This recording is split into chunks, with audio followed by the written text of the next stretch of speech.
Hello and welcome everyone to Awakening Spiritual Intelligence. Our theme today is Sacred Love. I'm Pauline, I'll be our tech host, and I will hand it over to Yosi Amram, our host for today. Thanks, Pauline. Thank you, friends. Welcome. Good morning, good afternoon, good evening, wherever you are. I'm excited to see people joining us from different parts of the country and perhaps the world. We need these Wi-Fi extenders to transmit this vibration, quality of love, compassion, and greater awakening, greater spiritual intelligence in our world. So that's just wonderful. None of us could do this work alone. We need to be with fellow travelers, fellow lovers, you might say, of the truth, of divine, of a better world for all of us. So,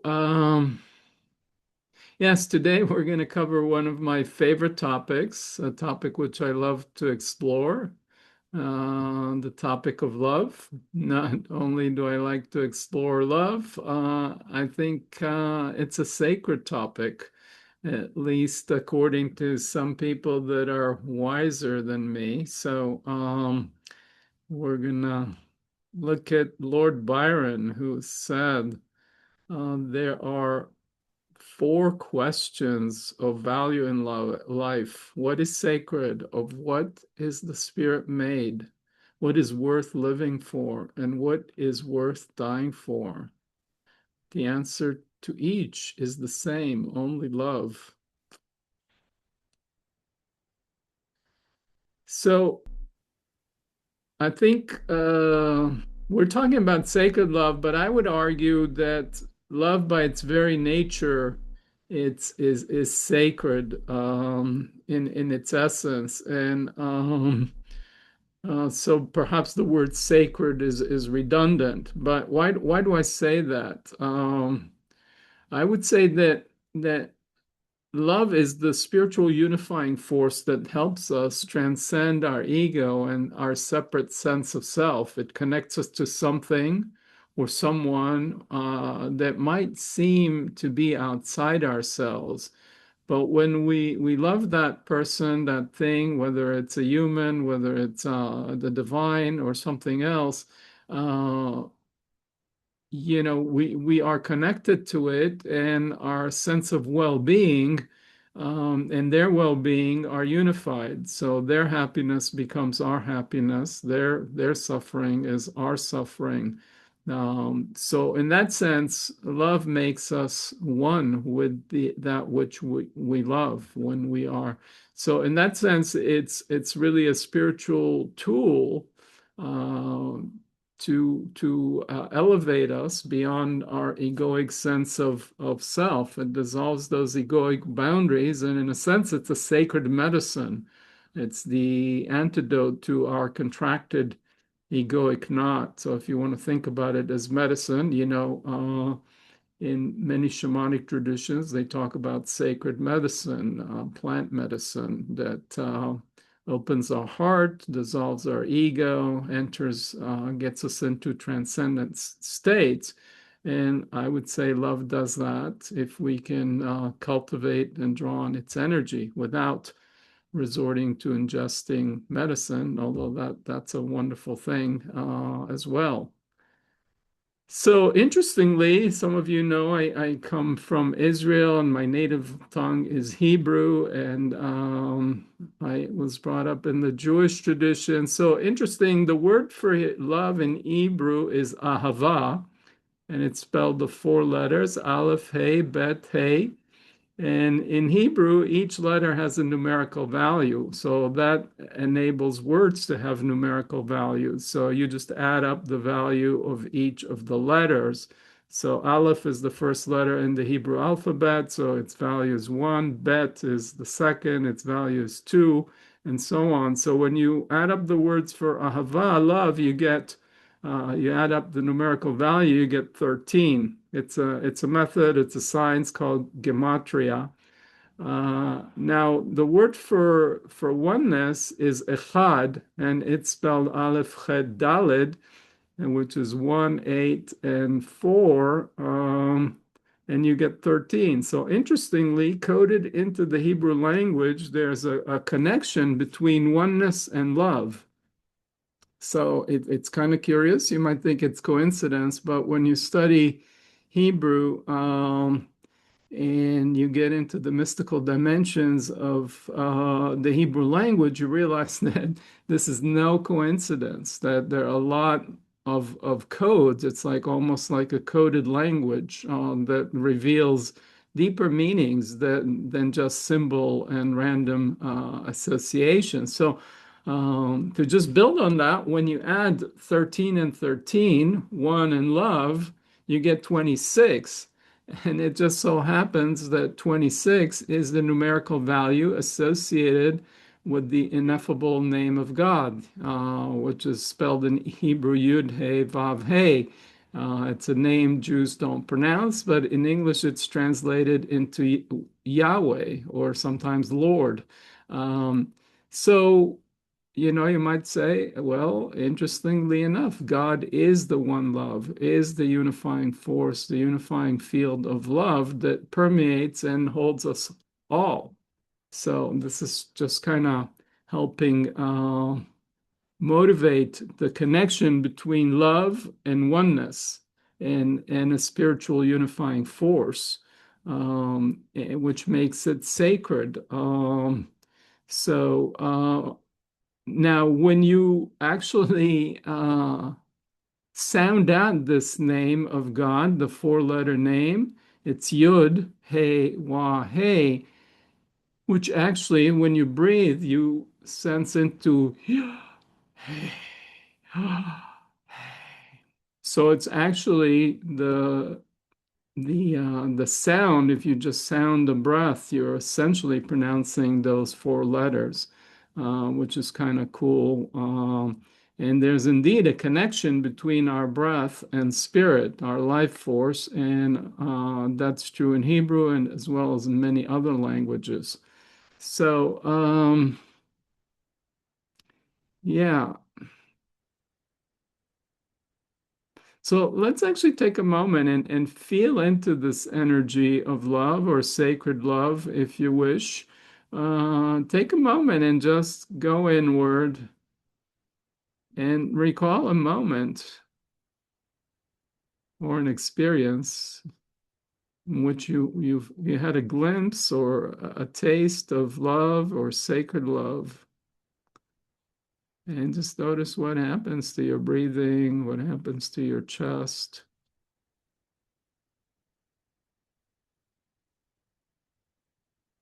As we feel into our hearts, into our depth, into our soul.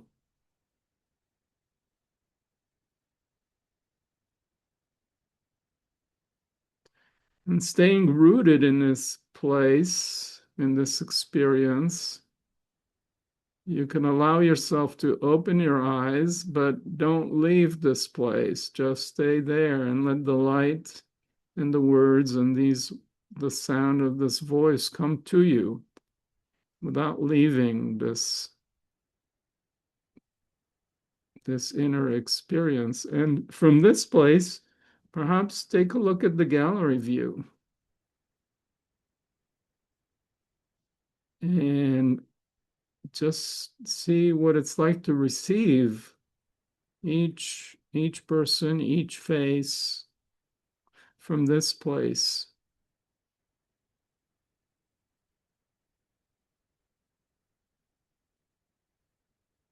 And sense into the space, into the field, the presence that is here.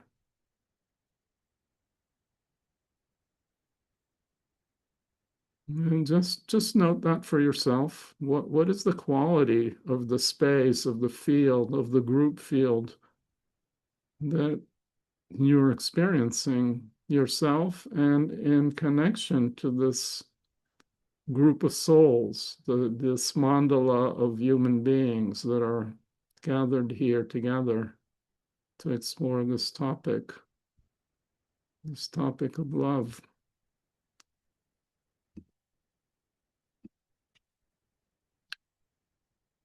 So the subject for tonight or today, to quote Hafiz, is love. And for tomorrow night as well. And as a matter of fact, I know of no better topic for us to discuss until we all die.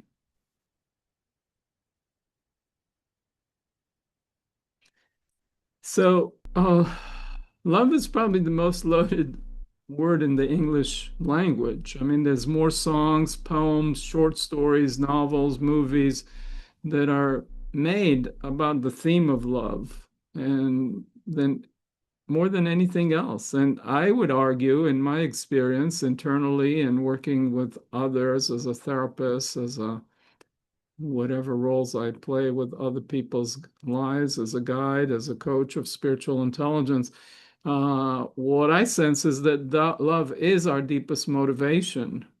That is really underlying all other motivations. Even when we're trying to accomplish something and become rich and famous, I work with many successful tech entrepreneurs that strive for success and wealth and fame and what have you. But as they kind of peel the layers, underneath that is there's some sense of lack or not enoughness and the belief that if I achieve all this, fame, glory, success, money, then I will be worthy of love. And I think some version of this is in most of us. We don't accept our inherent worth for whatever reason, our woundedness. We never received the perfect mirroring, and that's just part of the way life works. And so we think that to even to earn our own love, we have to be good, to be something, and then maybe God will love us, and maybe we'll go to heaven or whatever. But I think it's really all these aspirations and desires for accomplishment and for being good and whatever is this longing for love, self-love, love of others, and love of the divine. So these are seemingly three different threads, and they are in a way three different threads, or you might think of them as three love affairs or three flames of love. But when you go deep into any of them, we discover that it's really all merging into one ocean, you might say, one ocean of love or one giant blaze of love. Because when I go deep into self-love, into the essence of my soul, it opens up into the totality. And from that place, I also love others, and I understand that we're made of the same essence. So when I'm connected to that essence in myself and see that essence in others, the same divine essence, then I naturally can also extend that love to them. And then I am loving the totality of all that is, which is all expression of the one reality or the divine or God or the oneness or Brahman in the Hindu tradition, or there are different languages, but I think they all traditions and their mystical roots are really aiming at this oneness and this experience of universal love or intimacy with all things. Perhaps the Buddhists will talk about it as enlightenment is intimacy with all things. So, yeah. So, we talk about love, and, again, the English language has one word for love. I think it's kind of a shame. Eskimos have 50 words for snow, so they can discern different flavors. But we say, I love my morning coffee, I love my glass of wine, I love my strawberries, I love my chocolate, I love my children, I love my parents, I love my work. I love God. It's all one word. But obviously, those are very different qualities, flavors, and so if you're a connoisseur of love like me, then you want to differentiate this, and someone who's wine lover or sommelier, like my daughter, she can give a red wine lots of qualities. Describe it as dry, sweet, oaky, flowery, fruity, whatever it might be. And they appreciate all the different nuances and flavors. So um, I think that just makes it richer and much more nuanced and engages our curiosity and sense of wonderment and adds vitality and freshness. So the Greeks, for example, had at least spoke of four kinds of love. Uh, and I'm not going to try and pronounce these words. Torge, I think it's for empathy, bond. Philia is more of a friendly. There's eros, which is romantic love. We just had Thanksgiving. It was all about romantic love. And then there's agape, which is sort of unconditional love.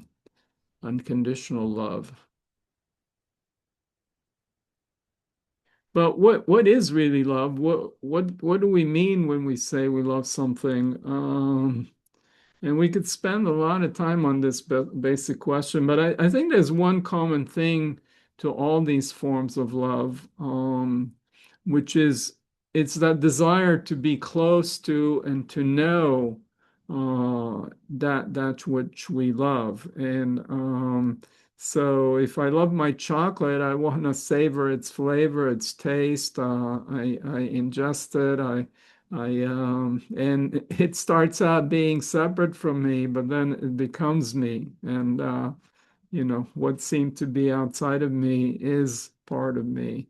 And so there's again that desire to be close and merge, perhaps. If if we love our pet, we're drawn to them and we want to care for them. And in doing so, there's a feedback loop. Love is not just a feeling like we normally think of it as a feeling. I think it's somebody said it, love is a verb, love is an action. So when we love our pet or we love whatever we love, we wanna care for it. And the more we care for our pet or our children or the plants in our home, the more we love them. So it just creates caring for something, awakens that love in us, and we experience it, and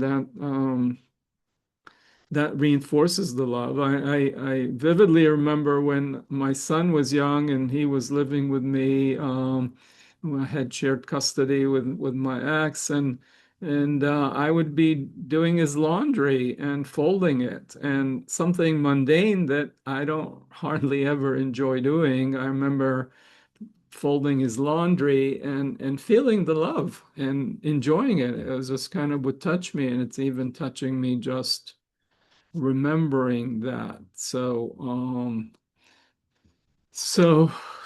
again, it was expressing itself in action, which was actually intensifying and deepening the feeling. And again, to love is to know.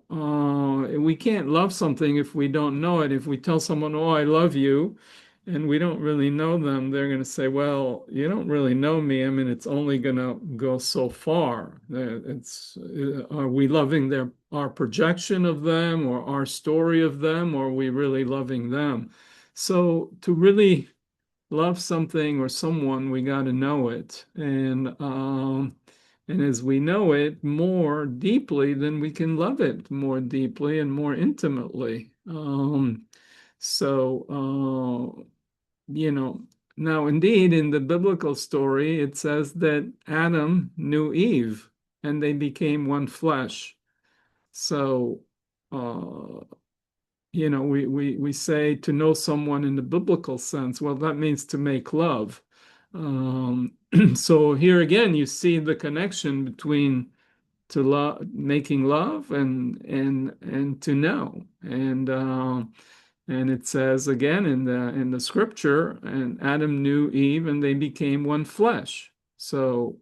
Um, so again, it's unifying, bringing together, making into one. to love and to know are intimately connected. So my pun is intended, and again, so in making love, we become one, and love is the unifying force. So I'm going to take a sip of tea here. Now I'm going to keep on a roll here and getting a little metaphysical. So please forgive me if I'm going into crazy territory, but I like the exploration.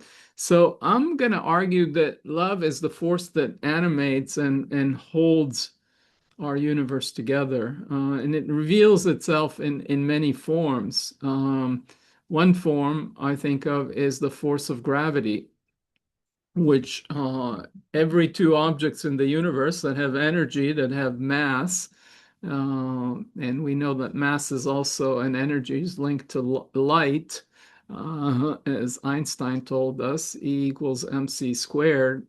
So energy converts to light, and every particle, every object is actually the condensation of energy and light that cooled down after the Big Bang.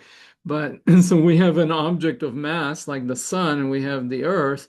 They are in a dance that's being held together through the attractive force, the gravitational pull. Now, the Earth is not collapsing into the sun, thank God, because we would all burn because of the kinetic energy that it has. So it goes in a circle.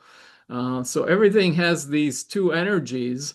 One is to unify and draw other things in, and the other thing is the desire to stay separate and be differentiated and on its own. So the Earth has this kinetic energy which keeps it rotating, but if it wasn't for the force of gravity, it would just float into space, and we wouldn't get any of the energy and light from the sun that sustains life on Earth. So you have the same thing in a relationship, a romantic relationship with a partner. We have these two needs to unify, to connect, to come together, but then we need space and differentiation, and it's that dance that keeps the relationship, keeps things alive, and one without the other is a bit problematic. And we come together, we unify, and then we want to differentiate, and that kind of creates the longing to come back together. And so, that's what like the Sufi mystics say, why we don't stay in the state of oneness all the time. It just we differentiate, we separate, then we merge, and then we emerge, and then that creates the longing to return. And it's a beautiful dance. And we could see it in the stars and the galaxies, and we could see it with the electrons spinning around the protons and the molecules and atoms. So again, um, but in the interest of time, I can talk about this more. It's a little out there, but to quote Dante, to just say, "Hey, wiser people than me have been pointing out to this." Um, love that moves the sun and the other stars. So you can look at it through this lens and see that it is the attractive force that holds and animates our universe together and brings together the atoms and the molecules and ultimately our DNA, and which enables our organic human life. So now, this is at the metaphysical level, but at the human level, we do know that love is essential for our emotional and psychological well-being. Children that receive all the nourishments, physical nourishments they need, but don't receive the care and the warmth, are stunted in their growth. And when they do experiments with monkeys, they'll gravitate it to something that gives them warmth and cuddly and furry, even if it's not giving them food. And they have a metal thing dispenser that can give them the food. They're hungry, but they won't go for it. They'll go for the warmth and the connection. So I'm saying this is really a deep need. It's not just some kind of nice to have. And indeed, the longest running study with humans' health is the Harvard study found that it's been running 80 years or so with over four directors. But what they found is the healthiest people are those that had healthy relationships with a you know, in general with friends, but also a primary partner. And that more than made up for people who didn't exercise or smoked or whatever. So not having close connected human relationships is really, or loving relationship is bad to our physical health. So this is a basic necessity. So love is essential to our existence in many level is what I'm trying to argue. So if love is so wonderful and we all love to love, what is it? Why is it not more prevalent or permeating our life? And we'll explore some of the reasons for that in the exercise. As Rumi said, your task is not to seek for love, but merely to seek and find all the barriers within yourself that you have built against it. So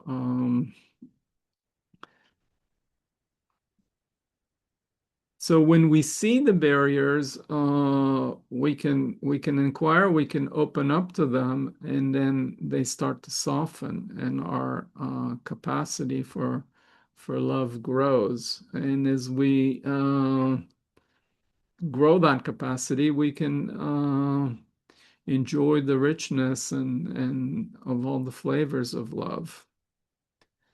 So now I'm talking a lot about love. I also talked about sacred love as one flavor, perhaps, and I was trying to argue that all love, in a sense, is sacred. But let's go a little bit more into what do we mean by sacred love? And as I said, there's a big inflation. We overuse the word love, so it starts to lose its meaning. Perhaps we have the same thing with this notion of sacred love, which sounds a bit more new agey and yeah.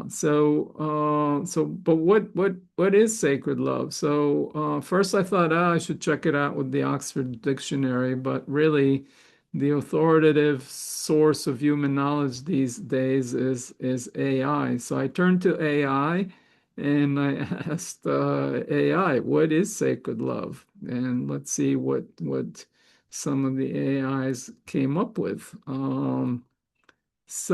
Google, uh, Gemini, sacred love is a profound, unconditional, and spiritually driven connection that transcends ego, physical attraction, and selfish desires.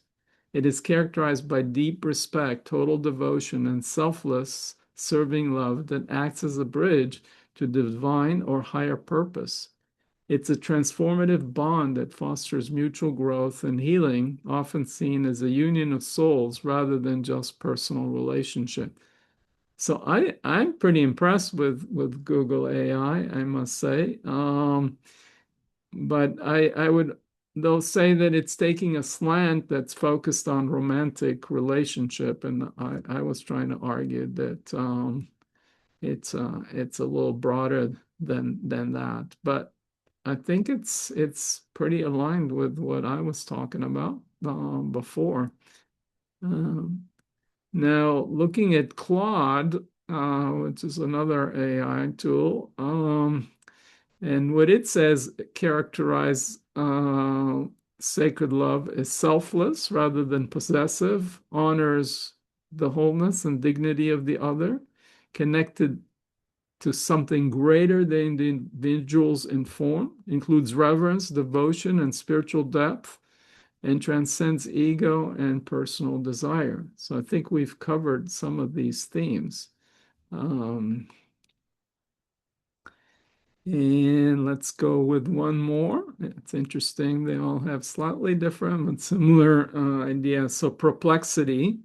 Sacred love is experienced as inherently spiritual and transformative, with the bond between two peoples treated as a path to inner growth, awakening, and connection with something larger than the individual ego. uh, Treating the love relationship not just as a source of comfort or passion, but as a consciously chosen practice of honesty, reverence, um, and mutual awakening. So again, this is all sounding very new agey, which perhaps it is. But let's look at the root of the word sacred, and I think it will reveal something consequential um, that hasn't been addressed by these AIs. So we still have some value as humans. Thank God. So what I like to point out is the word sacred shares root with the word sacrifice.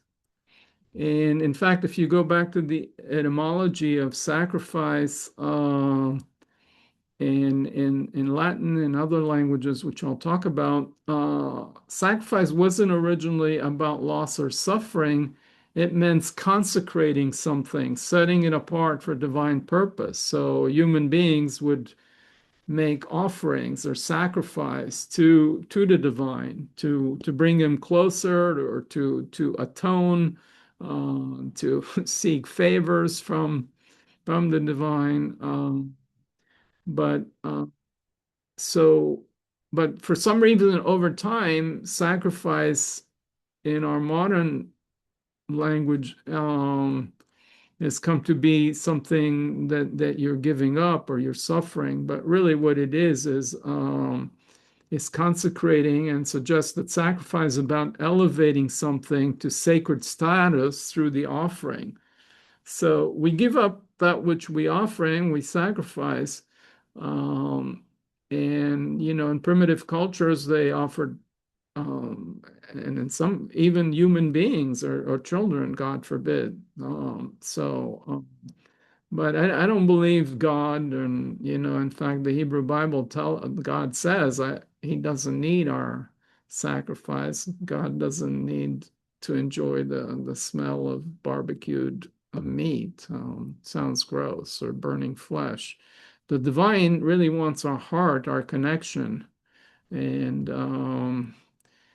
indeed, in the Hebrew language, again, the word for sacrifice or offering is korban, and which shares root with the word karov, which means to to be close or to connect. So when we offer up something of value, it connects us to something greater. So when we're making a sacrifice, we're trading off something we value, but ideally, we're doing it in the name of something that has deeper meaning, or more value for us. And a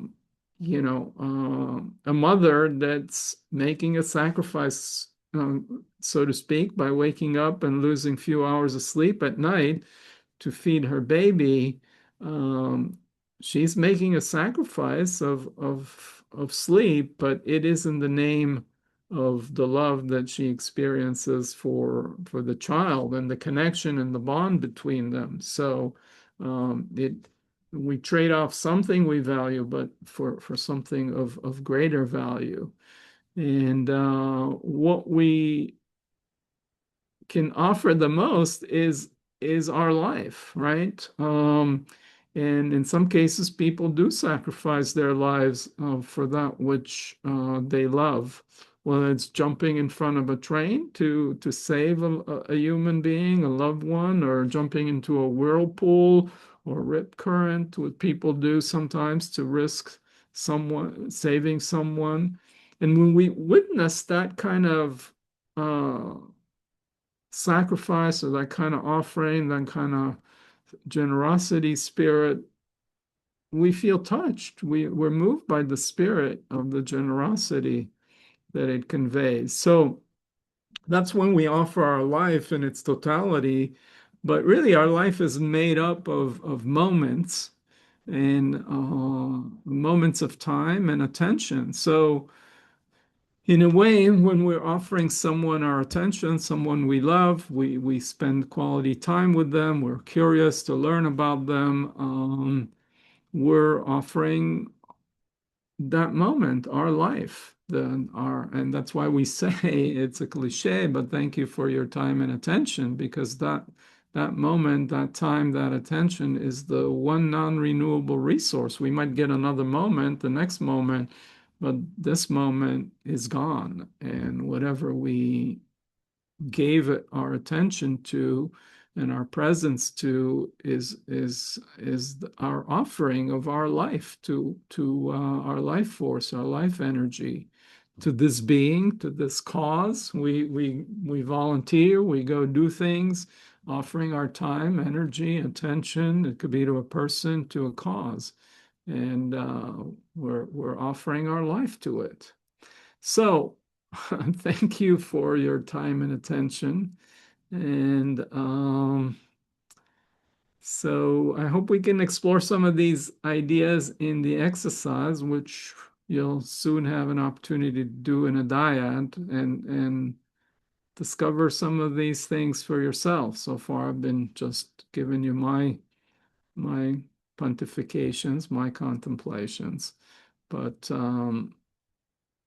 so Pauline and I will be demonstrating the exercise. You'll be doing it in dyad, in breakout rooms, and it will take just about 30 minutes.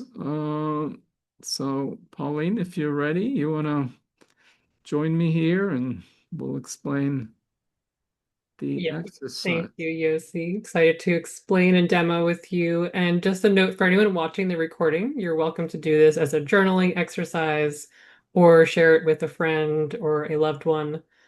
And also, if you're here in the room, if you are not willing or able to participate, you can also do this as a solo exercise. But we hope you will join us for some partner shares. And I do have some instructions, which I'll also paste into the chat. So when you're in the breakout, you can always reference the words through the chat history. So when you get into your groups of two, the first thing we're going to do is say hello and just introduce yourselves briefly. So pretending that Yosi and I are partnered in a breakout room. Hi, Yosi. I'm Pauline. Nice to meet you. Good to meet you, Pauline. Tell me, and give me a minute about Pauline. I'm not gonna give you a minute, but I'll give you just I was finding it fun to recognize this is the 3rd February. I've been part of Awakening SI gatherings with you, so it's sort of an anniversary. We started February 2024, so it's great to be doing another gathering on love, which we do every February, and just really glad to be here. Okay, great. Well, delighted to have you. I wouldn't be able to do this without you. I feel blessed to have you with me. So thank you. Thank you. So Yosi's voice will actually be coming through into the breakout rooms to let us know when it's time to switch partners. So in this instance, he would say, "Okay, next person, introduce yourself." And then after the 2 minutes, he'll say it's time to go to the next step, which is our first set of repeating questions. So one person is going to be asking the other these 2 questions over and over again for 4 minutes. So, Yosi, would you like to ask or answer first? I'll ask you, Okay. what's right about limiting rather than freely sharing your love? It keeps me safe from rejection. Thank you. What's it like to name and feel this limitation? I feel a pulling back of my energy and sort of contracting into myself. Thank you. What's right about limiting rather than freely sharing your love? It protects my energy from opening to too many things or people. Thank you. What's it like to name and feel this limitation? I feel a tightness in my belly and in my chest. Thank you. We'll do one more here. What's right about limiting rather than freely sharing your love? It lets me hide and feel cozy. Thank you. What's it like to name and feel this limitation? I feel a sense of pressure in my head and sort of a tingling and contracting in my legs. Thank you. Okay, so assume this goes on for 4 minutes and then you switch roles. So, Pauline, you can ask me now. And again, Yosi's voice will come through the speaker and say it's time to switch to the other partner. So, what's right about limiting rather than freely sharing your love? I I'm afraid that I'll get spent, that I won't have more love, and that love is finite, and I only have so much, and then I'll run out with the people I really want to share it with. Thank you. What's it like to name and feel that limitation? Well, I feel confined. My breathing gets shallowed. It's like I'm holding something. I'm holding on, and I'm tightening. Thank you. Okay, so let's pretend that was also 4 minutes, just for the sake of time. So then when both people have gone for 4 minutes with this one, we're switching to the second set of repeating questions, but this one is done differently. So instead of one person asking the other for 4 minutes in a row, we're going to alternate between who's asking both questions. So let's demo this. Okay, tell me something you could be willing to make the sacrifice for. For taking care of my family, Thank you. What's it like to acknowledge and feel your willingness? I feel a sense of like forward leaning expansion, like I'm ready to get up and extend my arms and protect and care for my family. Thank you. Tell me something you could be willing to make a sacrifice for. From my children, Thank you. What's it like to acknowledge and feel your willingness? I feel touched. There's an upwelling of tenderness and almost teariness into my eyes and my face, and this like the sense of, oh, I love my kids so much. Um, yeah, so it connects me to the love and it touches me and I feel tender. Thank you. Tell me something you could be willing to make a sacrifice for. For sharing what I'm passionate about and my deepest values with the world. Thank you. What's it like to acknowledge and feel your willingness? I feel a sense of grounded expansion and also an uprightness where I feel enlivened and ready to show up. Thank you. So then again, it's my turn to ask the question. So we would repeat in this way where you're going back and forth. And don't worry if you forget whose turn it is. You can improvise. It's okay if someone goes twice in a row.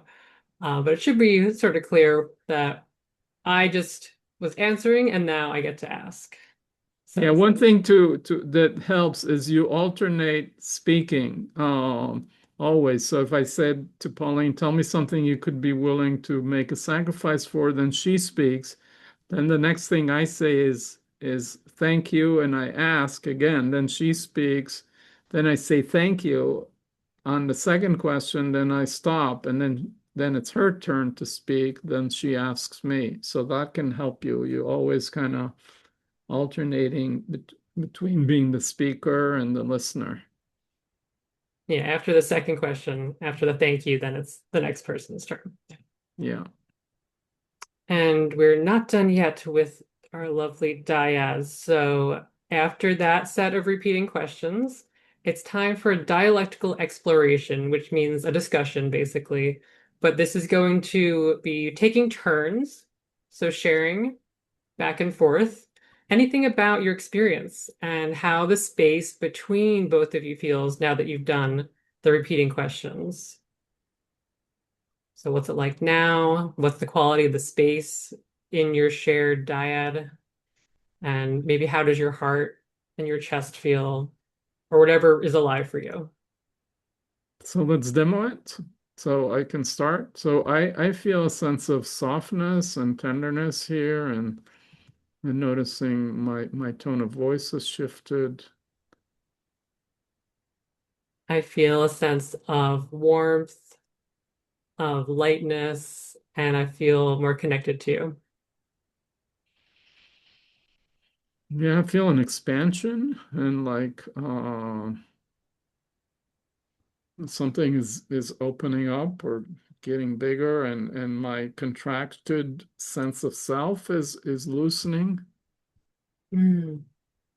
Yeah, I feel that where I have more awareness of the space around me and I'm paying less attention to some chronic pain I have. So it feels like my body has more spaciousness, more calm, and more ease.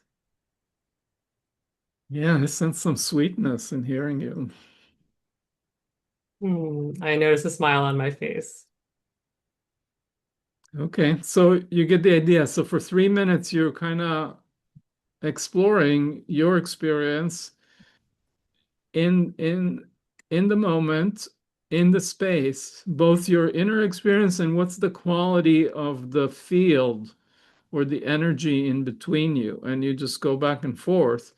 And obviously, as you speak, the experience is dynamic, and that affects the other person, and then they speak. So there's come kind of an energetic feedback loop between you, where you affecting each other, uh, and you explore what happens to the dynamic of this unfoldment.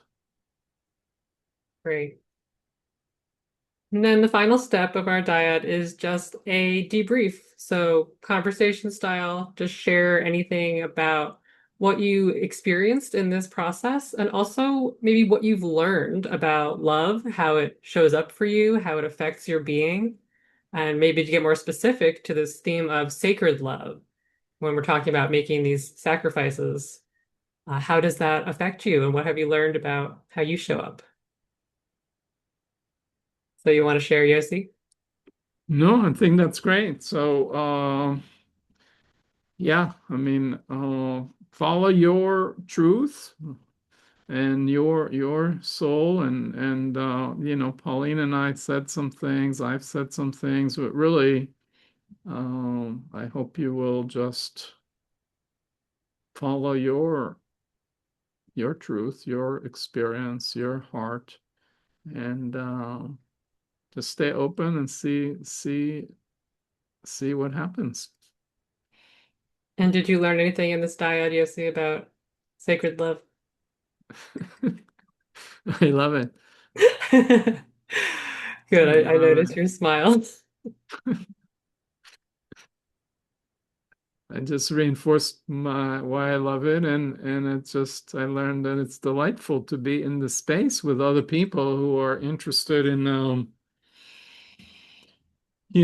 exploring and sharing openly, and sharing this intention. We have a field, both the two of us, and then I assume everybody else has this shared intention to cultivate and bring more love into our lives and into the world at large. And I think it's just beautiful and powerful when you have a group of people with shared intention. And it's like musical instruments that start to resonate at this frequency, and then the music gets louder. Mm, yeah, thank you. Um, I feel the same. I'm grateful to be in the space with everyone today.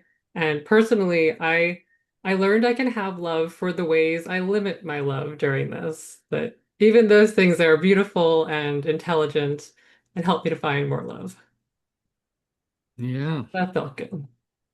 yeah, it's a great point. You're demonstrating sort of Rumi's thing. Mm. Okay, so If you are able to stay, please stay on and you'll find yourself in a breakout room. If you have to leave, thank you for joining us for the time you were able to. And I hope you will find the time to do the exercise on your own and or with a friend or however. And And if you're yes, watching the recording, once again, please feel free to do this as a solo practice. You can set a timer for yourself and go through the prompts and repeat them. Or you can share it with a friend and come back to the recording whenever you have someone you want to practice with. So let me go ahead and pause the recording so anyone watching the replay will see us after the breakouts. Then we'll discuss some more logistics here. Welcome back from the breakouts, everyone.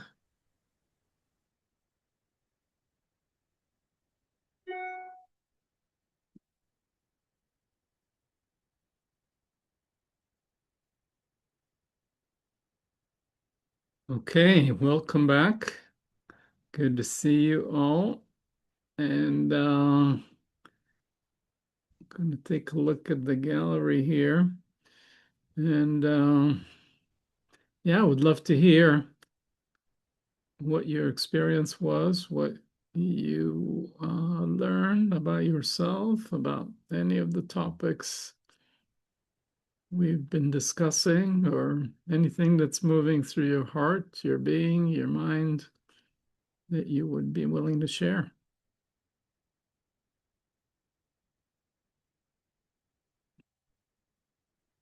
How was it for you? I'm seeing some smiles. It wasn't nearly as scary as I thought it might be. Wasn't it scary? Uh-huh. Okay. What did you think might be scary about it? I don't think I expected anything in particular to be scary other than just the idea of getting in a room with someone that you don't know and having a conversation about how you really feel about things, which turned out to be much easier than I thought it would be. And now I feel like I could talk to other people. Yeah, no, it's natural. I mean, to talk about these deeper currents in our heart and love and share our resistance to it is very intimate, can be vulnerable. And most people, we don't do that normally in social circumstances.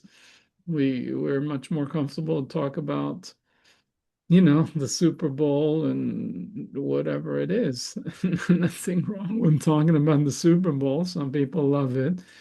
And, they get passionate about it. But, to slow down and think about and reflect. And so yeah, the hesitancy, the anxiety, the fear is natural, understandable. But you kind of had the courage. You found the courage somehow. Uh-huh. Yeah. I feel like I've achieved something. Yeah. It Okay. wasn't as scary. I can do it again. And I felt uh, lighter and happier. Uh-huh. Yeah, I see a big radiant smile on you right now. So what did you tap into as you did this? What was it like? Did you experience more heart opening, more love, more anything, less? What? I definitely experienced more heart opening and love and realized that I didn't have to look at limiting my freely sharing love as a negative, that it's okay to recognize that sometimes you don't have an infinite capacity to Okay. share your love and that you Uh-huh. need to take a moment or take time to uh, Yeah. You refill. don't, sometimes you don't have infinite capacity, huh? Okay, just sometimes. Okay. All But the time. none of us have infinite capacity. I mean, maybe God has infinite capacity, and that's why we get infinite love. But you said take a moment to yourself. So even in those moments, you're actually taking care of yourself, which you can view it as an act of self-love. So, it's you're saying yes to loving yourself. That does seem like a good thing when you put it that way. Yeah. So, as I said in the talk, self-love is part of experiencing love. For many of us, it's the hardest because we look in the mirror and we see, oh, I have this blemish and this white hair and this wrinkle and this and that. I mean, I'm talking physically and metaphorically. We see all the ways we are falling short, and we look at others with much more, it's easier to be less critical. So finding the inherent goodness of ourselves is hard for most of us. Norm and I also talked about putting aside the should, Uh-huh. um, and letting that go and recognizing that it's there. Yeah. So I'm hearing a lot more acceptance came up. Yeah.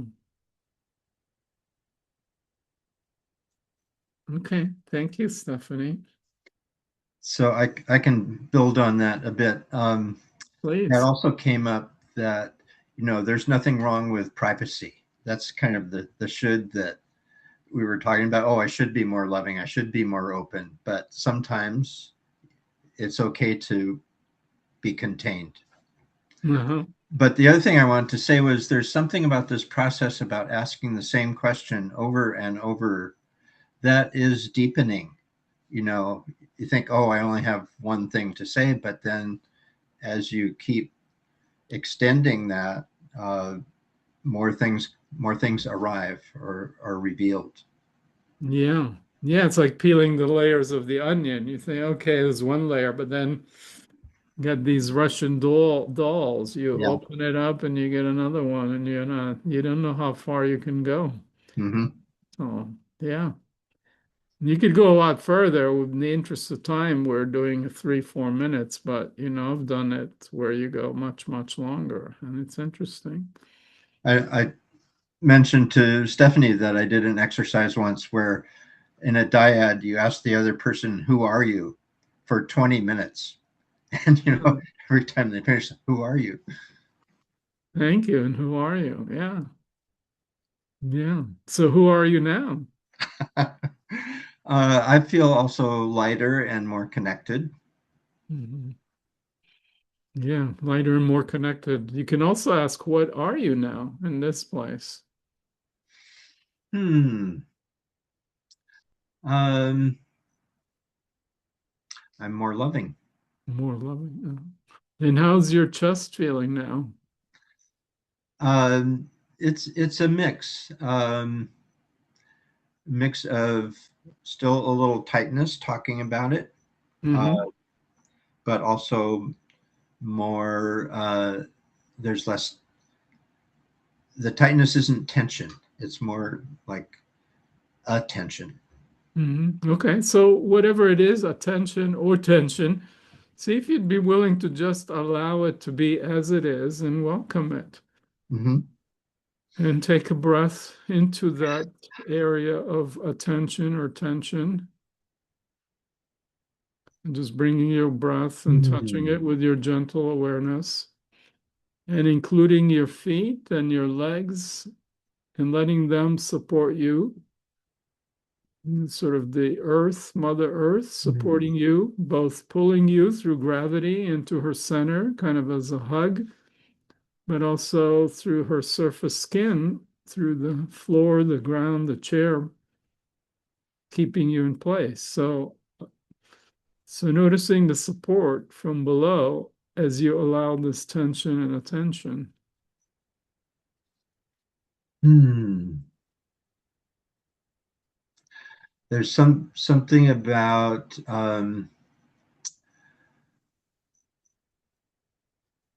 more solidity and presence. So there's more solidity and presence. Yeah. Uh-huh. Okay. And what does your spine feel like now? Mm. Ah, very flexible. Flexible, uh-huh. Yeah. And And taller, you know, taller, sort you feel of. aligned, uh-huh. Yeah. Taller, uh-huh.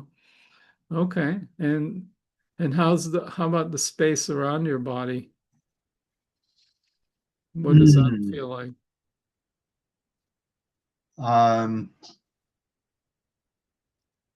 yeah, it's more, it doesn't feel separate. It feels Uh-huh. like more uh, connected with me. It's like the boundaries are not as firm. Okay. So your boundaries, your presence is larger. You Yeah. stand taller, your presence is larger. And how's your chest now? Hmm. Feels warm. Warm. Uh-huh. Yeah. So as you allow all of this, the tension, attention, the warmth in the chest, your feet, your legs, connection to the ground, your spine, the space around you, when you allow all of that, what happens or what's it like? Hmm. You allow and receive all of it without holding on or grasping to anything in particular. Hmm. It feels like taking in and giving back to Hmm. the universe. Hmm. Receiving and giving back. So there's a flow. It's Yeah. sort of a current, aliveness that's a flow, an exchange. Yes. Yeah, okay. And there's a smile on your face, a soft, gentle smile. Yeah. Yeah, okay. Well, thank you. Thank you, Yosi. Yeah, thank you, Norm.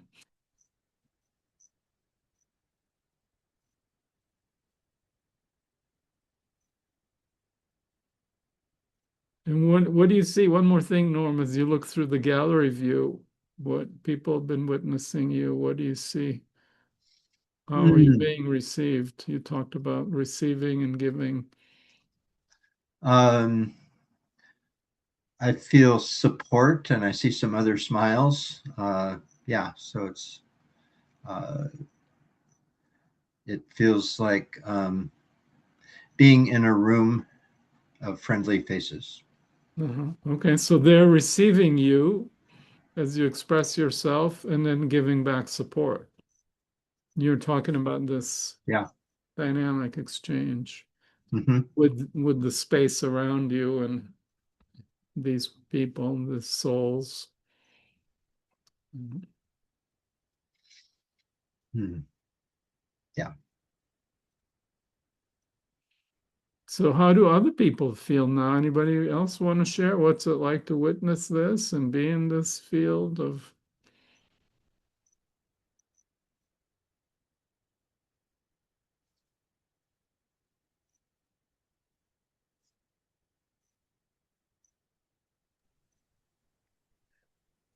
I think it's wonderful.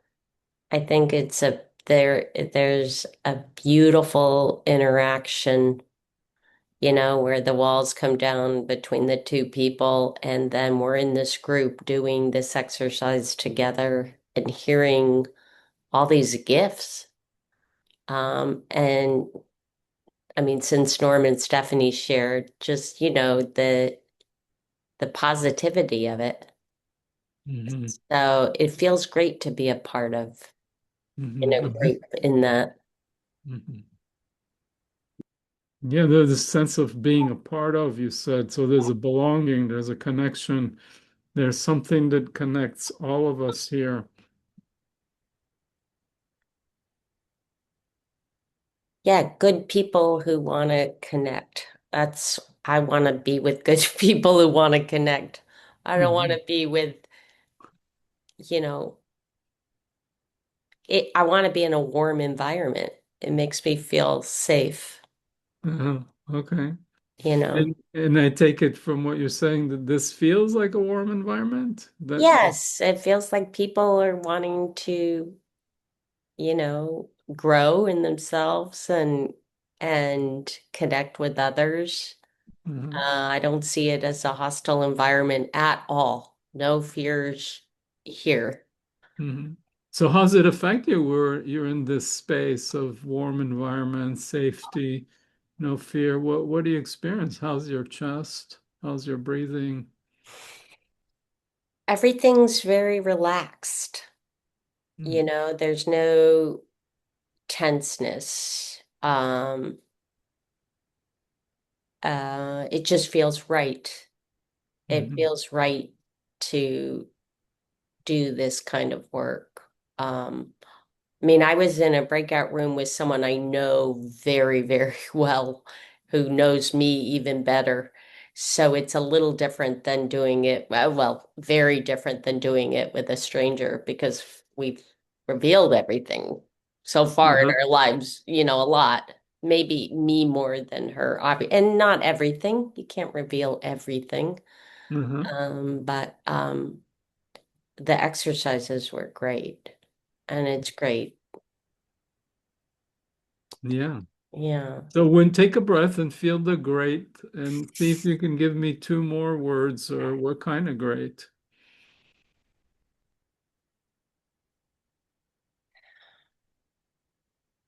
What flavor of great? You said relax, Alive, positive, alive, relaxed. alive, positive. Yeah. Um, Not hopeful, but sitting in hope. Or not sitting in hope, just sitting in the moment. Okay, Uh, so there's an immediacy, Joy, uh serenity. serenity. Okay. Yeah, a very serene place. So alive and serene. So notice that combo, because no, normally we think we're alive, it's kind of, or serene is like, but you have this combo of alive and serene at the same time.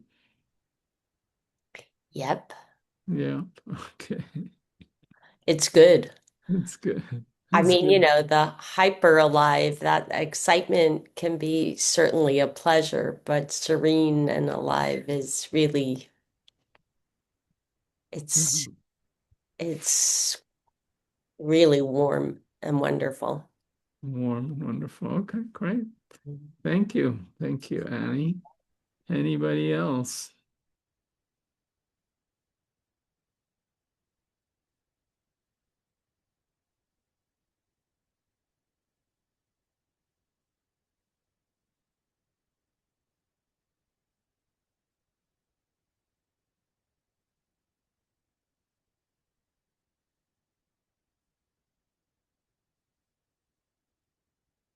Yeah, please unmute yourself and Hi, I'm Christian. I'm and English is not my native, so but I'm trying and improving. But I'm really taking care about how important it is to be fully present in every moment, in every act of communication of love.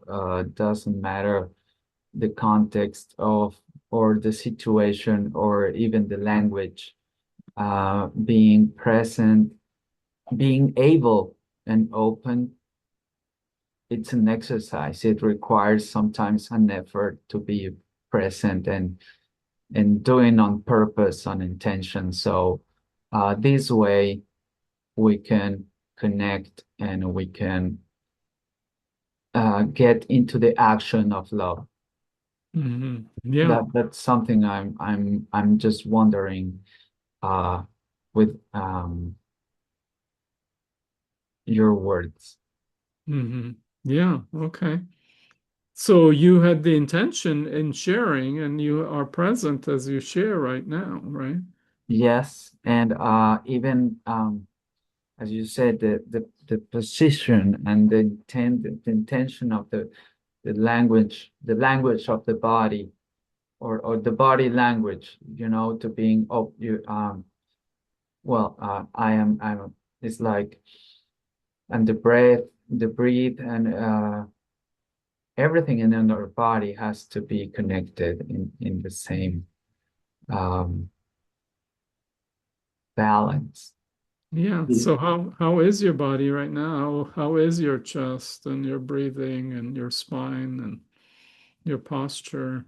my posture, it's oh, I'm seated, I'm open, my arms are open with my I'm so maybe Okay. yeah, it's like I'm Hmm. yeah, like in a good position to give and receive, Okay. you Good know. position to give and receive, and your arms are kind of open, and there's an Yes. openness. Uh-huh. Yeah. Yeah, just slow I'm it down. See what's it like to slow it down. Just feel this yeah. gesture. What's it like? What's it like in your chest right now when you hold your arm like that?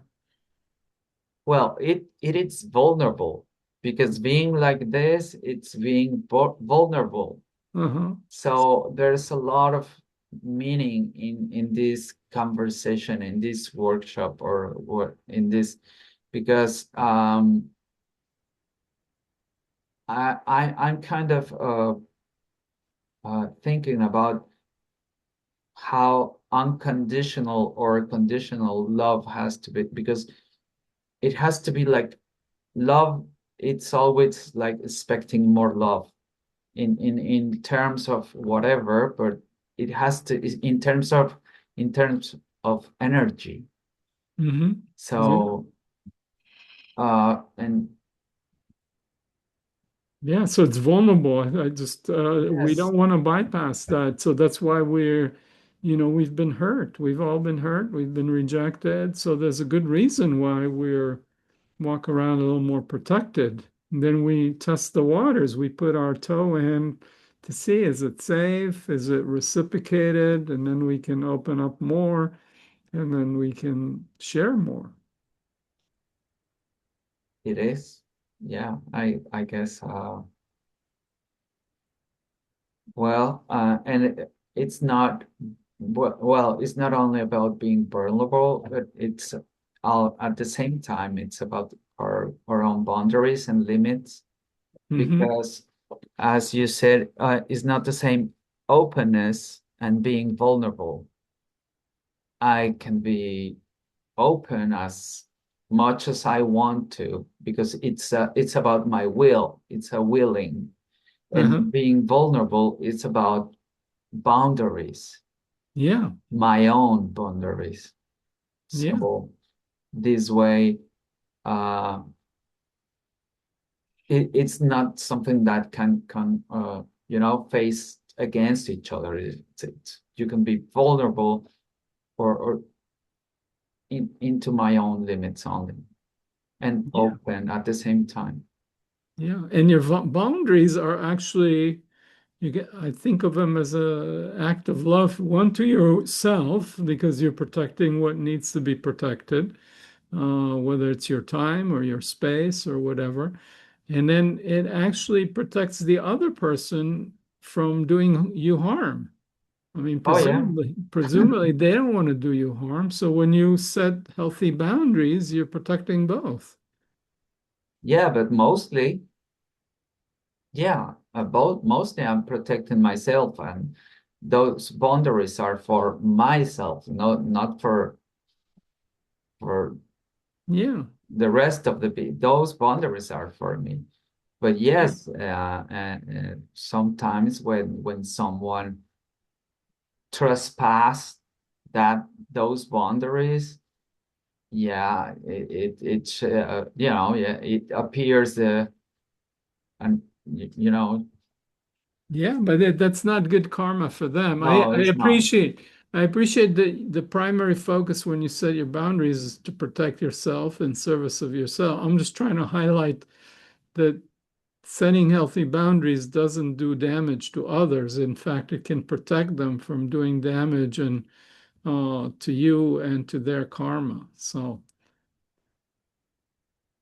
Yeah, I usually when people look at me for, I'm gonna say it this way, I'm Mexican, okay? I'm from Mexico, totally, and I know about streets and all that stuff.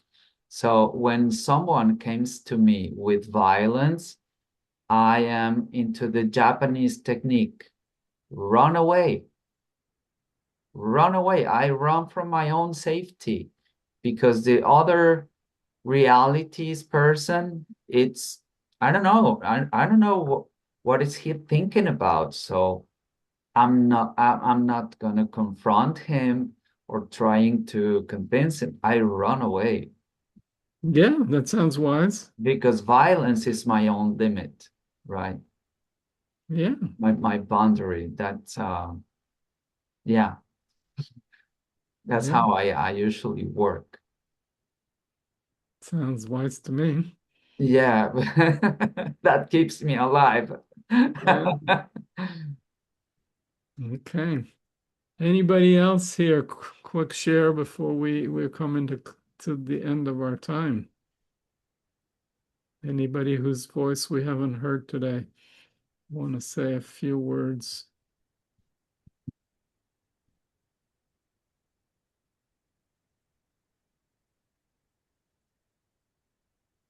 Going once, going twice. Okay, well, we'll just hear your voice maybe at our next event, which is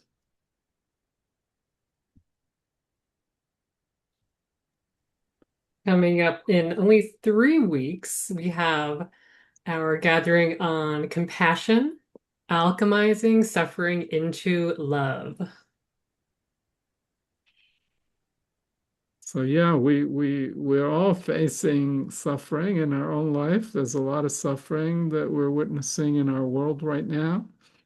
And thank God we have the antidote, which is compassion, which can turn that suffering into a heart opening, into connection, and ultimately into love.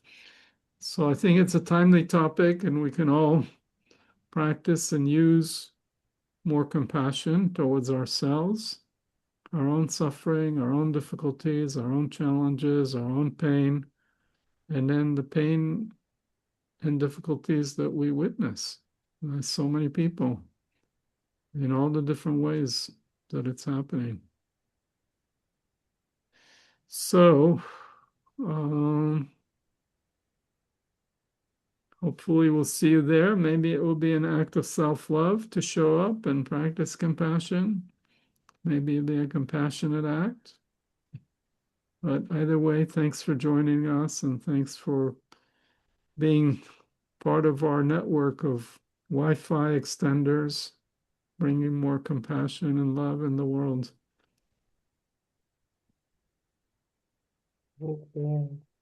Thank you.